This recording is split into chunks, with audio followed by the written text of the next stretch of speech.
Dagon, de Howard Philip Lovecraft.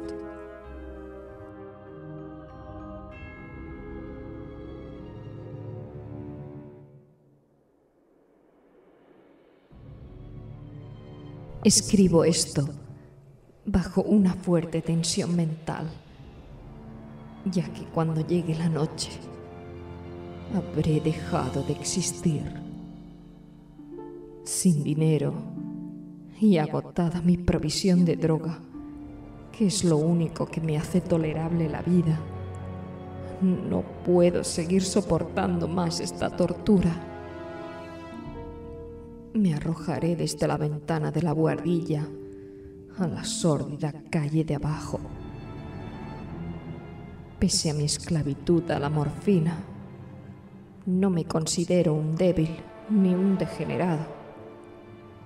Cuando hayáis leído estas páginas atropelladamente garabateadas, quizás os hagáis idea, aunque no del todo, de por qué tengo que buscar el olvido o la muerte.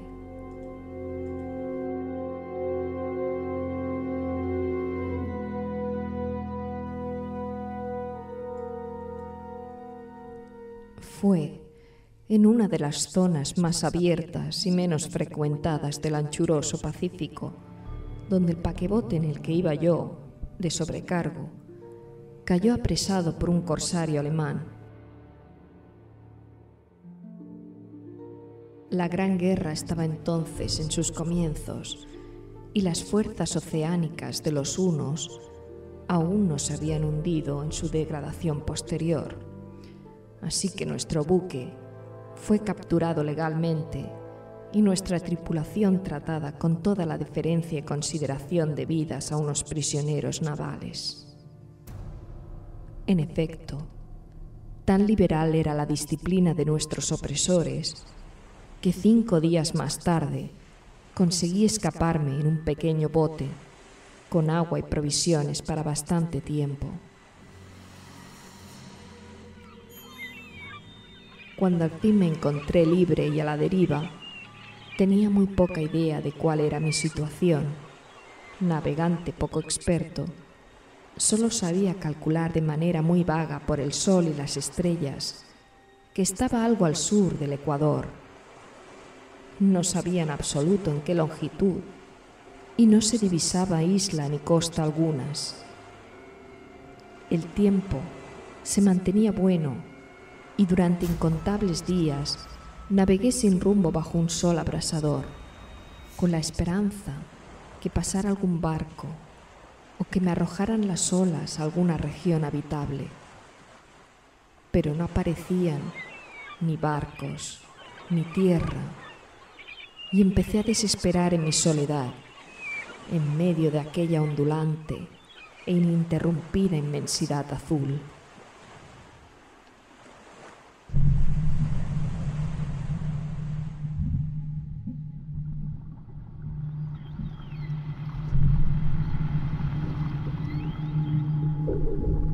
El cambio ocurrió mientras dormía.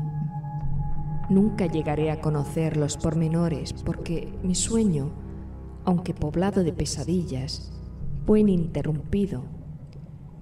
Cuando desperté finalmente, descubrí que me encontraba a medias atrapado en una especie de lodazal viscoso y negruzco que se extendía a mi alrededor con monótonas ondulaciones hasta donde alcanzaba la vista, en el cual se había adentrado mi bote cierto trecho.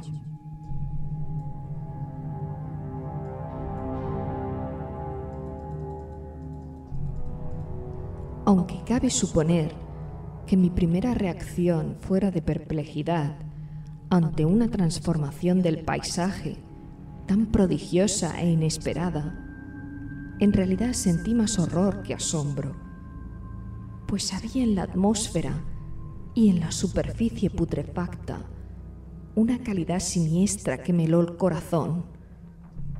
La zona estaba corrompida de peces descompuestos y otros animales menos identificables que se veían emerger en el cieno de la interminable llanura.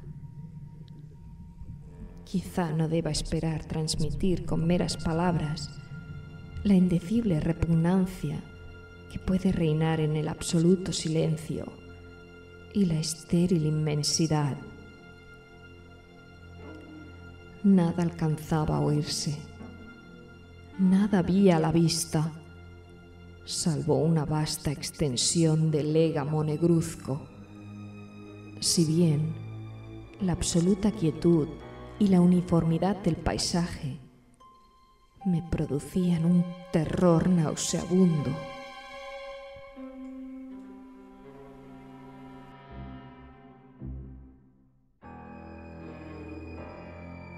El sol ardía en un cielo que me parecía casi negro por la cruel ausencia de nubes. Era como si reflejase la ciénaga tenebrosa que tenía bajo mis pies. Al meterme en el bote encallado, me di cuenta que solo una posibilidad podía explicar mi situación. Merced a una conmoción volcánica del fondo oceánico, había emergido a la superficie, sacando a la luz regiones que durante millones de años habían estado ocultas bajo insondables profundidades de agua.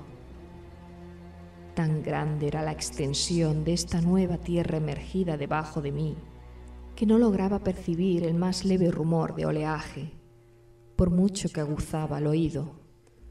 Tampoco había aves marinas que se alimentaran de aquellos peces muertos. Durante varias horas estuve pensando y meditando sentado en el bote, que se apoyaba sobre un costado y proporcionaba un poco de sombra al desplazarse el sol en el cielo. A medida que el día avanzaba, el suelo iba perdiendo pegajosidad, por lo que en poco tiempo estaría bastante seco para poderlo recorrer fácilmente. Dormí poco esa noche y al día siguiente me preparé una provisión de agua y comida a fin de emprender la marcha en busca del desaparecido mar y de un posible rescate.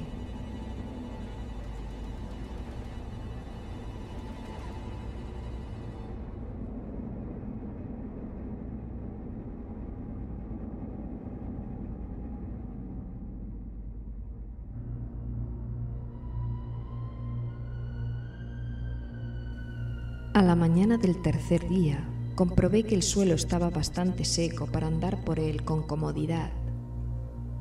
El hedor a pescado era insoportable, pero me tenían preocupado cosas más graves para que me molestase este desagradable inconveniente, y me puse en marcha hacia una meta desconocida.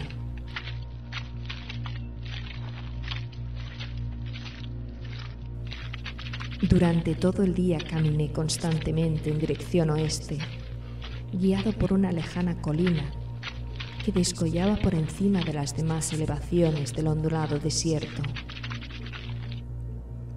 Acampé esa noche y al día siguiente proseguí la marcha hacia la colina, aunque parecía escasamente más cerca que la primera vez que la descubrí.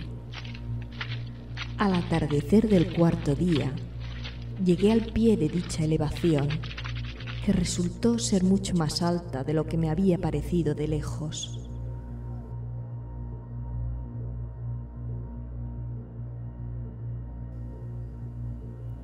Tenía un valle delante que hacía más pronunciado el relieve respecto del resto de la superficie.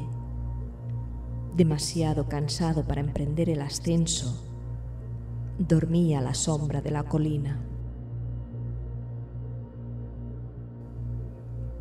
No sé por qué, mis sueños fueron extravagantes esa noche, pero antes que la luna menguante, fantásticamente gibosa, hubiese subido muy alto por el este de la llanura, me desperté cubierto de un sudor frío, decidido a no dormir más.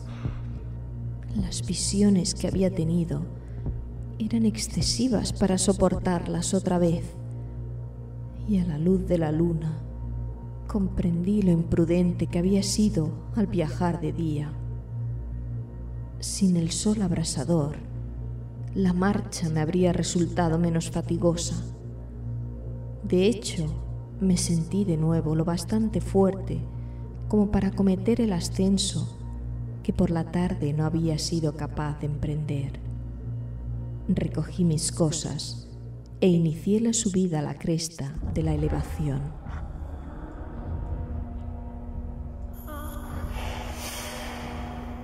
Ya he dicho que la ininterrumpida monotonía de la ondulada llanura era fuente de un vago horror para mí, pero creo que mi horror aumentó cuando llegué a lo alto del monte y vi al otro lado una inmensa cima o cañón cuya oscura concavidad aún no iluminaba la luna.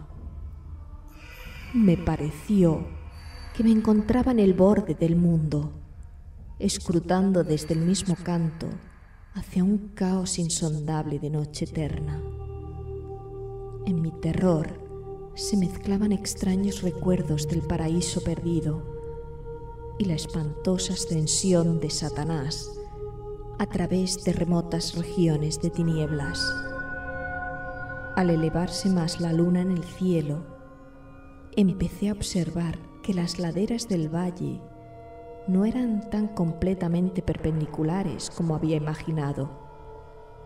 La roca formaba cornisas y salientes que proporcionaban apoyos relativamente cómodos para el descenso, y a partir de unos centenares de pies, el declive se hacía más gradual. Movido por un impulso que no me es posible analizar con precisión, bajé trabajosamente por las rocas hasta el declive más suave, sin dejar de mirar hacia las profundidades estigias donde aún no había penetrado la luz. De repente, me llamó la atención un objeto singular que había en la ladera opuesta, el cual se erguía enhiesto como a un centenar de yardas de donde estaba yo, objeto que brilló con un resplandor blanquecino al recibir de pronto los primeros rayos de la luna ascendente. No tardé en comprobar que era tan solo una piedra gigantesca, pero tuve la clara impresión que su posición y su contorno no eran enteramente obra de la naturaleza. Un examen más detenido me llenó de sensaciones imposibles de expresar, pues pese a su enorme magnitud y su situación en un abismo abierto en el fondo del mar cuando el mundo era joven, me di cuenta, sin posibilidad de duda, que el extraño objeto era un monolito perfectamente tallado, cuya imponente masa había conocido el arte y quizá el culto de criaturas vivas y pensantes.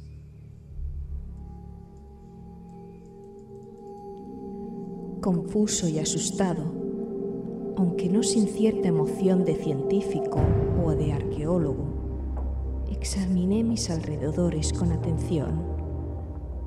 La luna, ahora casi en su cenit, asomaba espectral y vívida por encima de los gigantescos peldaños que rodeaban el abismo, y reveló un ancho curso de agua que discurría por el fondo formando meandros, perdiéndose en ambas direcciones y casi lamiéndome los pies donde me había detenido. Al otro lado del abismo, las pequeñas olas bañaban la base del ciclópeo monolito, en cuya superficie podía distinguir ahora inscripciones y toscos relieves. La escritura pertenecía a un sistema de jeroglíficos desconocido para mí, distinto de cuantos yo había visto en los libros y consistente en su mayor parte en símbolos acuáticos esquematizados, tales como peces, anguilas, pulpos, crustáceos, moluscos, ballenas y demás. Algunos de los caracteres representaban evidentemente seres marinos desconocidos para el mundo moderno, pero cuyos cuerpos en descomposición había visto yo en la llanura surgida del océano.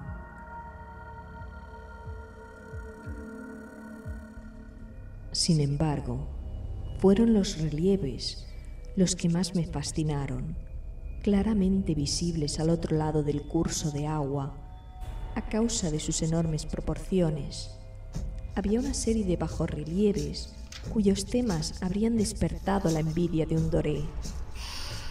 Creo que estos seres pretendían representar hombres, al menos cierta clase de hombres, aunque aparecían retozando como peces en las aguas de alguna gruta marina o rindiendo homenaje a algún monumento monolítico bajo el agua también. No me atrevo a descubrir con detalle sus rostros y sus cuerpos, ya que el mero recuerdo me produce vaídos, más grotescos de lo que podría concebir la imaginación de un Poe o de un Bowler.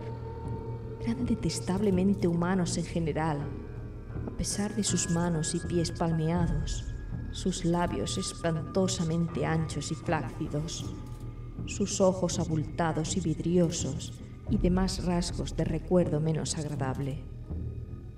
Curiosamente, parecían cincelados sin la debida proporción con los escenarios que servían de fondo, ya que uno de los seres estaba en actitud de matar una ballena de tamaño ligeramente mayor que él.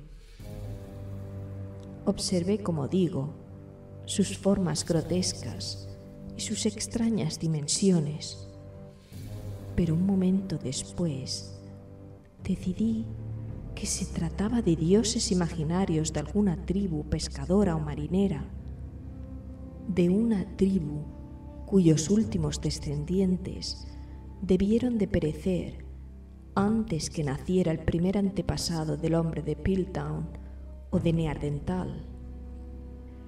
Aterrado ante esta visión inesperada y fugaz de un pasado que rebasaba la concepción del más atrevido antropólogo, me quedé pensativo, mientras la luna bañaba con misterioso resplandor el silencioso canal que tenía ante mí.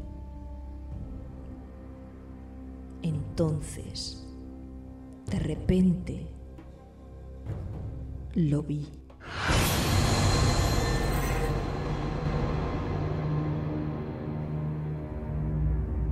Tras una leve agitación que delataba su ascensión a la superficie, la entidad surgió a la vista sobre las aguas oscuras.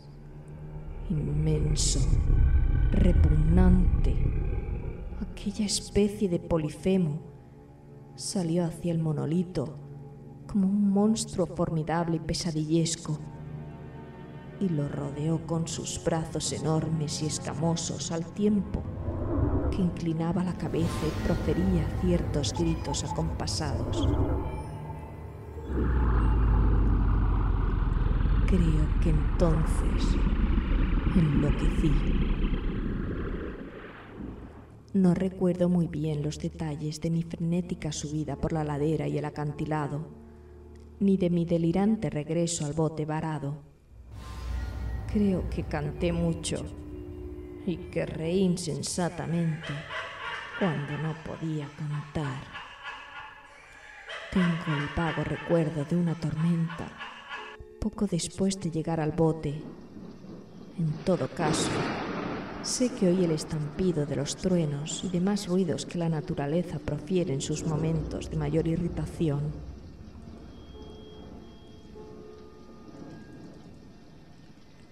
Cuando salí de las sombras, estaba en un hospital de San Francisco. Me había llevado allí el capitán del barco americano que había recogido mi bote en medio del océano. Hablé de muchas cosas en mis delirios, pero averigüé que nadie había hecho caso de las palabras. Los que me habían rescatado no sabían nada sobre la aparición de una zona de fondo oceánico en medio del Pacífico, y no juzgué necesario insistir en algo que sabía que no iban a creer. Un día fui a ver un famoso etnólogo y le divertí haciéndole extrañas preguntas sobre la antigua leyenda filistea en torno a Dagon, el dios pez, pero enseguida me di cuenta que era un hombre irremediablemente convencional y dejé de preguntar.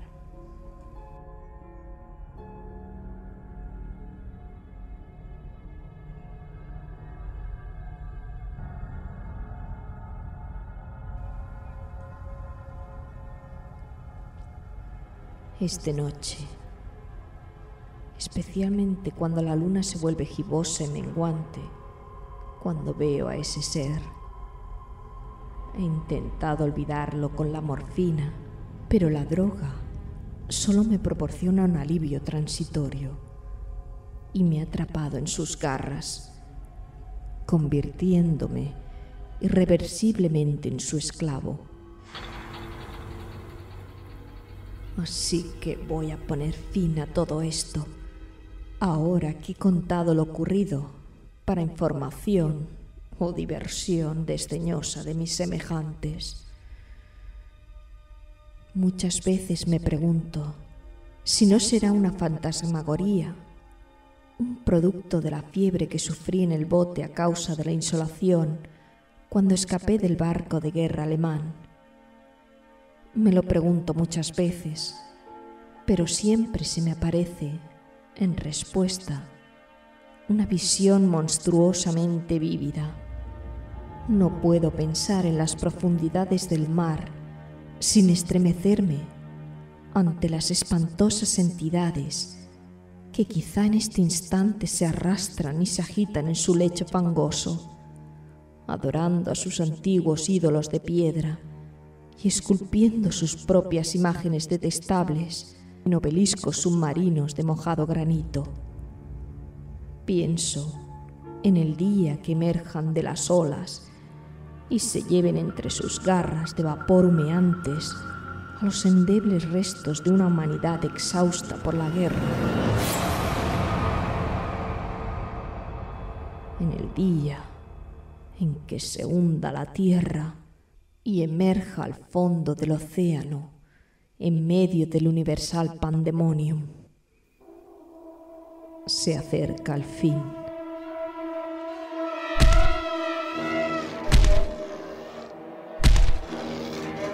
Oigo un ruido en la puerta, como si forcejeara en ella un cuerpo inmenso y resbaladizo. No me encontrará. Dios mío, esa mano.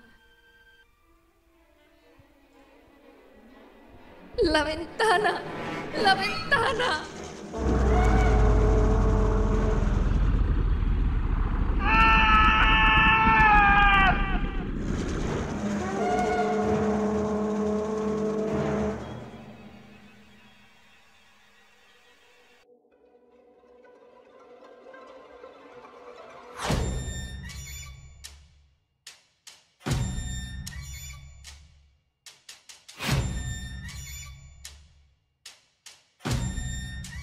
¿Han escuchado ustedes cuentos oscuros?